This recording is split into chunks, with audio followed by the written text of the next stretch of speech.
Good morning. My name is Ashish Gochan and she's my mom, Mrs. Shanti Gochan. We came all the way from Nepal because my mother was suffering from tinnitus on the left-hand side of her head, which was suffering from the past 2 months. So one of the doctors from Nepal has recommended to come Paras Hospital and see Dr.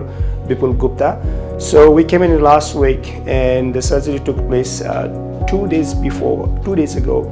And I think the surgery went well. My mom is much comfortable now.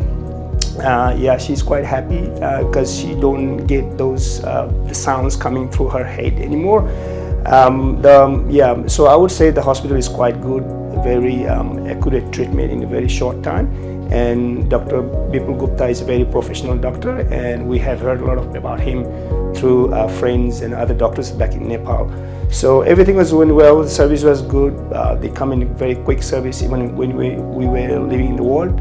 So yeah, I would say it's a good hospital for treatment. As long as my mom is happy and she was treated well, I'm very happy with the Paras Hospital, and we will recommend my friends or relatives in future if they have some issues regarding the same sort of illness. Yeah, so I would say thank you to Paras Hospital and especially Dr. Gupta and Dr. Srinivas. Yeah, thank you.